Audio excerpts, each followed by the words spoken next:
What's up, y'all? It's your boy, Marcus Bullock. This is the first time I'm ever doing a Marcus Live when I'm outside. This is interesting because this is when real life is happening. I'm outside. I'm leaving the barber shop where my son, Marcus Jr., is getting his hair cut. And so I'm actually, you catching me in real life, but I definitely wanted to be able to make this conversation happen. I'm super pumped about it. It's going down with the M.A.N Foundation. We're going to be talking about exactly what rehabilitation is and what it means, like during incarceration or after incarceration. How do you prepare to help rehabilitate someone? Does it happen in prison? Does it happen just because the person did it on their own? Can you support rehabilitation? All of those questions are questions that we can't wait to jump into. Let me see. I can't wait to jump in with the folks from Foundation. This is going to be exciting. I can't wait. I think she's about to come on now. Yeah. There she is. We're missing our other half. There it is. Okay, now we lit. All right, it's on. This is what I'm talking about. What's up, y'all? What's up? Hey. Am I like overhyped? I'm like always super tight. People always be like, yo, Marcus, why are you always so super hyped? Can you hear me? Yeah, we turning it up all the way. Yeah, we can hear you. All right, yeah, turn up. Like, yeah, we gotta make sure that people can hear you guys. Like you guys are special guests, not me. People tired of hearing me. I'm excited to talk to you guys. Thank you guys so much for joining us on another edition of MarcusAsks. This is an interesting. This is my first time ever doing on MarcusAsks outside. I'm actually outside of the barber shop where my son Marcus Jr. is getting his hair cut. But I'm super pumped to be able to bring my real life family into these real life conversations. So thank you guys so much for joining me for another edition of MarcusAsks. Thank you. So I don't like to introduce anybody. We all have your fancy bios, but I would love for you guys to spend some time to introduce yourself, talk a little bit about the M.A.N Foundation, and we're going to jump into the question that we get a lot in our inboxes, which is, what is real rehabilitation and how can we help support folks who are coming out of prison? So I'm passing the ball over to you guys. Okay. So I am Dr. Jaclyn Walker, and I am the executive director of the foundation. And I'm Dr. Velvet Smith. I'm the chairwoman of the board of the M.A.N Foundation. So basically, the M.A.N Foundation, it really has a dual meaning, and I know we're getting to that, but the M.A.N Foundation stands for Men Alleviating Negativity. But the other part of what it stands for is it was named after my fiance who was incarcerated. So that's exactly how we got this started, is because he was incarcerated. And at the time, I didn't have anybody that I felt like that I could really lean on and understand what I was going through. So I reached out and searched for people to help create this foundation. It really was birthed out of pain. I tell people all the time it was birthed out of pain because no one understood my journey and what I was going through. You know, my friends and people trip all the time because we don't care about titles. We are doctor and doctor. But at the same time, that didn't mean anything when it came to picking up phone calls, doing JPay, going to the prisons, because they treated us just as bad or worse sometimes as they were treating our incarcerated loved ones. So basically, just to really get into it, my story, how it got started was that my fiance became incarcerated. I knew nothing really about incarceration, but I knew that something had to be done because I just felt like if it was somebody out there like me, it was so many other people out there as well. So with that being stated, I just went for it. He was sentenced to 3.5 years in the state Virginia penitentiary. And he went from the local city jail to one of our regional jails. And then he went to Nottoway as a holding facility. And then we're in the 757 area, which is Hampton Roads. So he went to St. Bride's Correctional Facility in Chesapeake, Virginia. And that's really how everything get birthed. So we serve 3 select groups, individuals who are incarcerated, because we have partnerships with several local jails and prisons. We serve families of incarcerated individuals, and then we also serve them when they get out, like a post reentry. So we do reentry in the inside, and then we also do post reentry in the outside. So basically how we got started with this. I always tell the story that, it was just flashing across the 6 o'clock news, and I was an educator and I was embarrassed about everything that was going on. But now I'm happy to tell my story. I'm very transparent. And this is how we got started. Everybody on our board, we have lawyers, doctors, educators, but they all have a connection to incarceration because we want people to know that this affects everybody. People often think about, well, you know, everybody. And I'll tell a short story. I'll go and start the add a piece. But I was visiting my fiance at the correctional facility in prison, and I saw one of my professors, and her son was incarcerated. And she turned her head and didn't speak to me. So I was like, okay, maybe she didn't see me. So I tried to speak to her again. She didn't speak to me. So when man came from out the back, I said, who is that? Who is that she's visiting? He was like, oh, that's her son. She come every weekend. And that was like a turning point for me. Like, why be embarrassed? Like, we're going to get this thing. We're going to start this foundation. And we started in 2015, and we've been going ever since. So I'll let Velvet tell her snippet, and then we'll start back. Well, I was more than excited when Dr. Walker asked me. Now this is good stuff.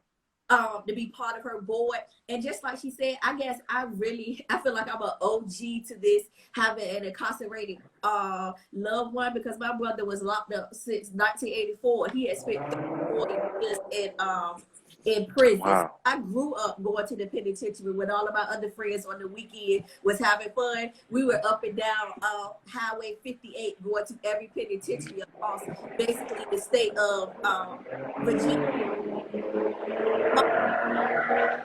Talk about it or tell other people, you know, what was going on. It was just all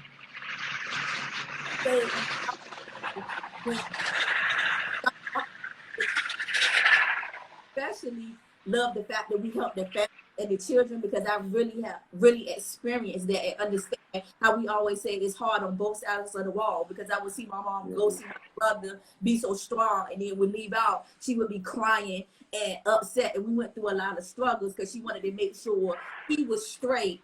And she would just all that, like she lost her home and stuff, just paying for lawyers, doing all different types of things just to make sure that he was good. So that's why this really goes very near and dear to my heart, what we're doing with the man. No, I love it, you guys. I mean, I'm so grateful for your commitment, one, to the work.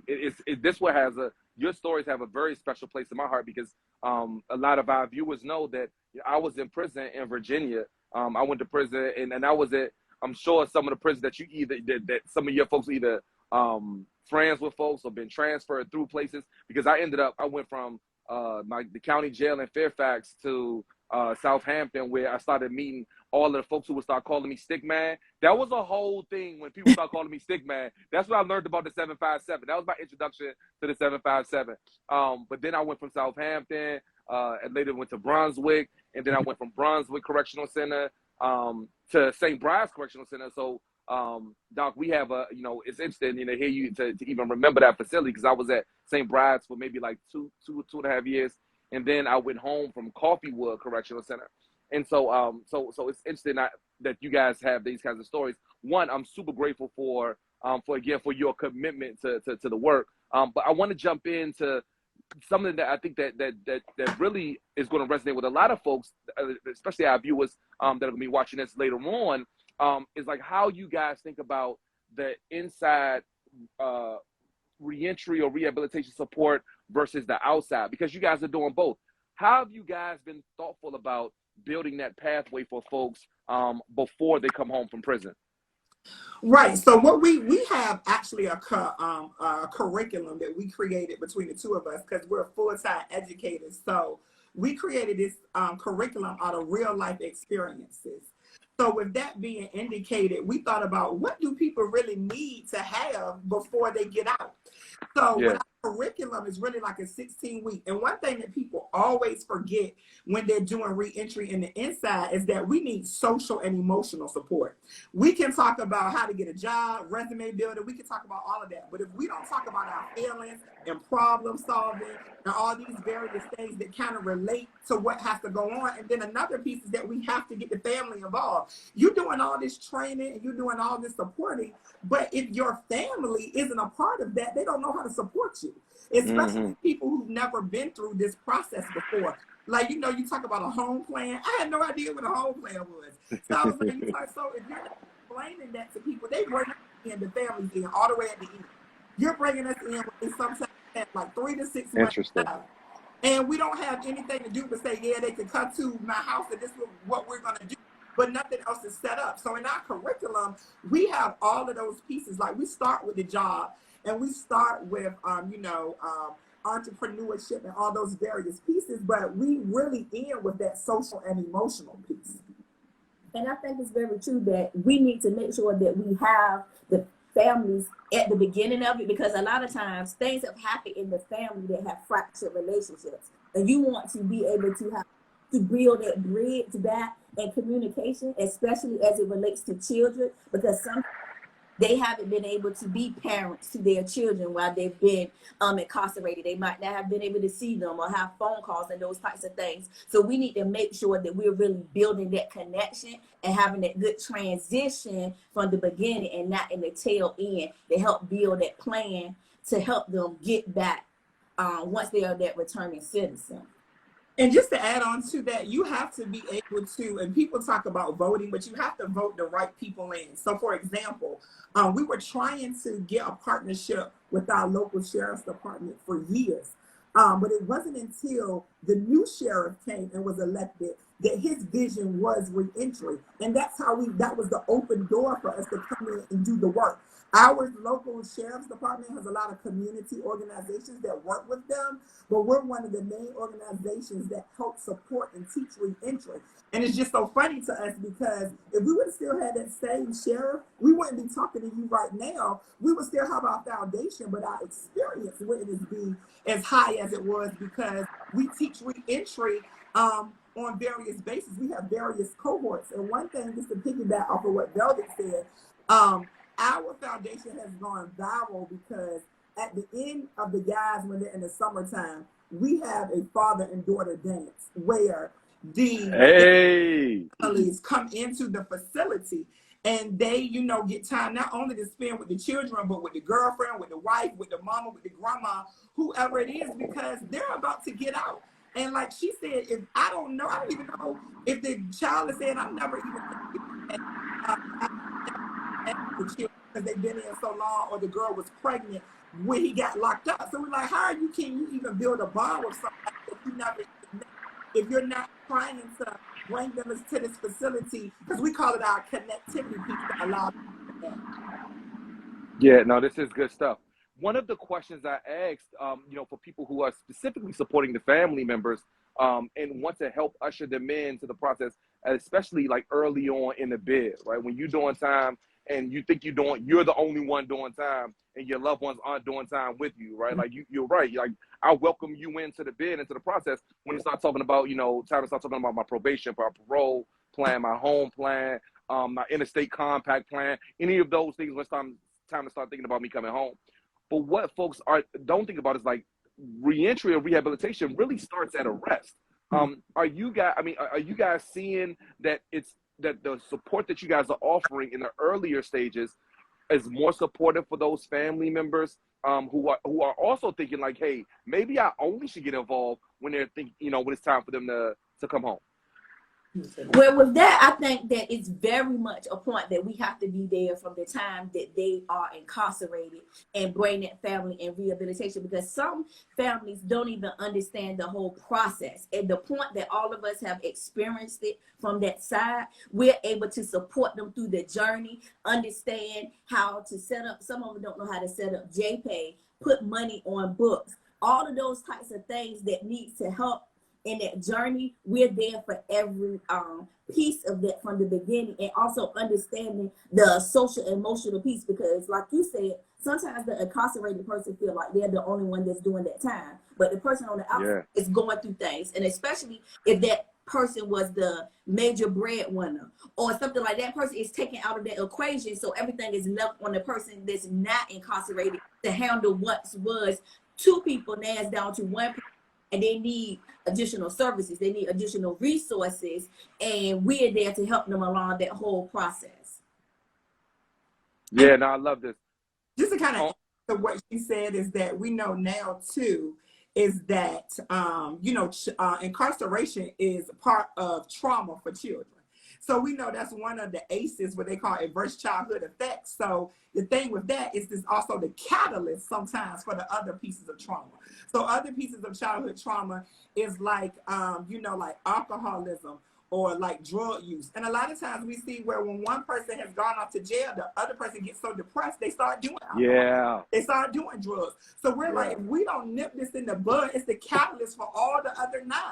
Because, the second one it is definitely for is a single parent household. Because if you were used to living in a 2-parent household, whether you're married or not, daddy coming around, he's usually here. If he's been taken away from the home, that's another trauma that's been added to a child. And everybody knows that when you're looking at childhood trauma, that leads to adult bad behaviors or some type of effect, whether it's mental, physical, emotional. The more childhood traumas you have, it puts you down a different path too.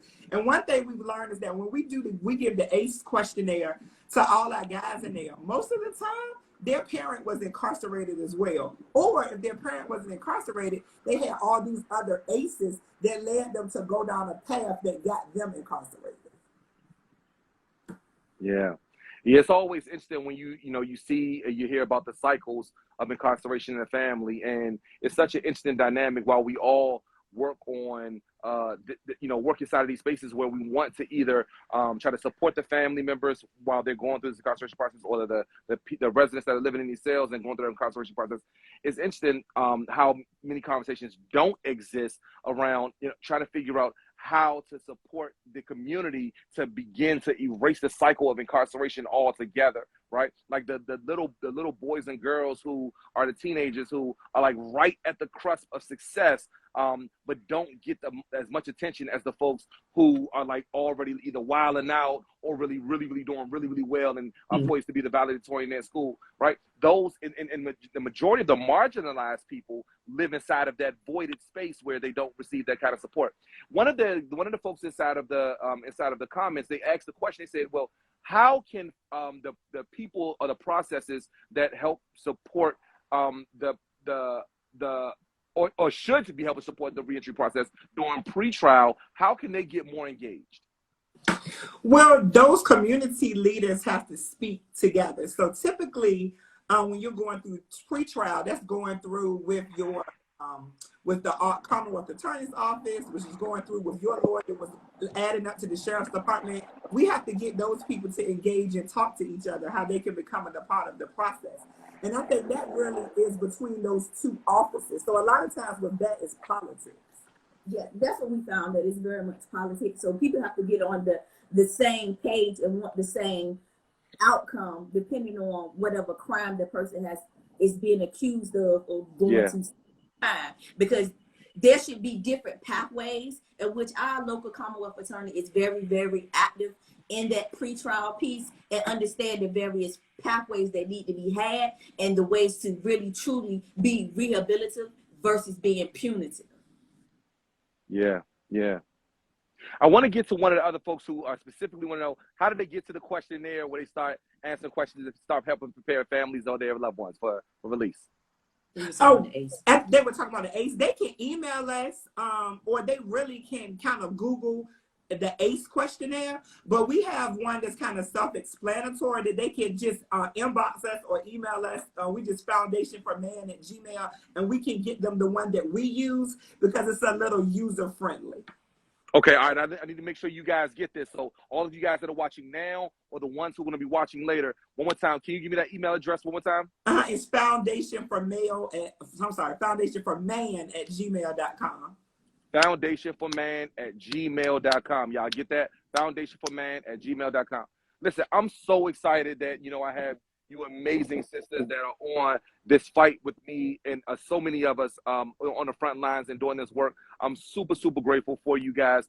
Before I let you go for the day, what is it that you want people, or what is it that you want the family members to be thoughtful about as they're preparing to help support their loved ones that are coming out of prison? That's the first question. And maybe one of you others can answer the second question, is how can departments be more aligned with folks who want to help support, and what can they do? You guys talked about the success that you had with a sheriff's office who have been thoughtful about supporting people well before they come home. So one, talk to the families. 2, talk to the departments. Okay, so I'll do the family. So I'll do the family. She could do the department. So the family one I would say is that, and I've experienced this my own self of living through it, is that everything isn't going to be perfect overnight. And I think that's an illusion that I had. I thought to myself, you know, when man comes back in the home, we're going to go back to how it was before. And we're like, oh, this fairy tale. But I had to realize that wasn't realistic. It takes time to get a job. So if you're going to have to support that person, whether it be financially, whether it is helping them to help to get a job, or connecting them with people or organizations, or helping them to get there. So that's the first thing, is that you have to be very mindful that everything isn't directly going back, because you have to look at also the nature of the crime. So I'll speak directly to, you know, in our area, we have a lot of people that are convicted for, you know, the intent to sell or selling drugs. So a lot of times, if that was a part of your financial piece and they're no longer doing that, you have to realize that your lifestyle is changing. That's one thing that you have to be mindful of. And then also, like I said before, you have to be there to support them socially and emotionally. You know, we talk about it all the time. Our brothers and sisters coming out of penitentiary have PTSD, you know, and we have that our own self. I tell people all the time, sometimes I think to myself, I'm talking to someone on the phone, when's somebody gonna tell me I got 60 seconds left? So, you know, that's something that, you know, we still, it's a trigger, and that we still work with. So you have to be able to support them socially, emotionally, and mentally. You have to be able to support them financially. And I think the last piece is that you have to allow them to find their way as well, because you know the old saying that they say to everybody, in order to change your life, you have to change your people, places, and things. And if they're not willing to do that, and if they're not willing to commit to that, and they're not able to do that, then we know that they're going back down that wrong path, and you're going to have to make a decision. If you're going to stick beside them going back down that wrong path, because I tell people all the time, like, if they're not changing and they're not rehabilitated and they're not working or wanting to change, you have to make a decision. You at a fork in the road. So I tell families, like, you know, keep encouraging them, hope that they will change for the better. But if they're not, that's a decision that you're going to have to make, because that ultimately is going to affect your lifestyle. Yeah. Speaking to the departments, I think one thing that we really need to understand, that in most of our localities, the heads of these departments are elected officials. So you have to be very understanding and knowing that who are we voting for. So you have to make sure that people are voting along your values and really represent our communities. Because like we stated before, our prior sheriff did not represent our community. He was really part of the good old boy network. Yeah. And they continue to vote him in until this new sheriff got on the ballot. It was really reflective of our community and was saying things that we really needed to change in our community and stop making our local jail be so punitive. But it has to be rehabilitative, because they're going to come back out. That's one piece, knowing your community. Secondly, never stop going to these communities and saying what you have to provide to them. Because we never stopped knocking at the sheriff's door, even though he wanted to keep turning us around and giving us the runaround. We constantly beat that path. And that's align with other community agencies that you know will get the flow of these people, because you can help them and serve them outside of necessarily having to deal with the sheriff office, because they may need to go to the Department of Social Services. They may need to go to other community organizations. And if you have partnerships with them, y'all can link together and provide them those services outside of them being incarcerated. Even though we want to get them beforehand, it's still never too late that once they're already released, that we could jump right in on services and give them all of the things that they need. So it's really all about us being very collaborative and understanding our community so we can know how to best meet their needs. And I just want to add one point. Velvet said something that triggered my mind. You also have to bring awareness to the cause. One thing that we did, we had a dog show where dogs dressed in clothing and a fashion show, but our proceeds went back to the M.A.N Foundation. We got a whole new group of people who had no idea about what was going on. And some of those groups of people were instrumental in helping us get to places that we couldn't get to.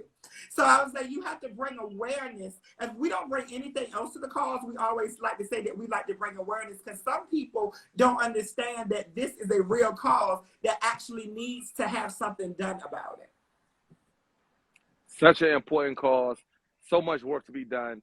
I like to tell people, like, it's a massive elephant that so many of us are trying to bite, chunks of it off of. And the only way we're going to get to, like, really, like, getting rid of this massive elephant is to make micro bites out of it at a time. You guys are making massive chunks, taking massive chunks out of the elephant, and I'm grateful to be connected to you guys. Thank you guys so much for the work that you do down in the 757 and inspiring people. Now I can officially say all around the country. It's some folks in there that jump in the comments that are really excited about what you guys are doing. Vanessa, shout out to Ear Hustle. I love Ear Hustle. Those my guys. They have the most amazing podcast. So many of you guys who want to jump in and learn more about what they're doing at this foundation. I think that you guys should not only follow them, but make sure that you connect with these folks, right? Like, these are the resources that our families need in order to be able to be successful after incarceration. Doctors, thank you guys so much. You ladies are amazing. I appreciate you. Thank you. All right, you guys. Thank you again for joining us for another edition of MarcusAsks. I'll see you guys in the next time. Hopefully, I'll actually, like, be in a house or an office or something. All right. See you guys later. Have a good one. Good night. You too.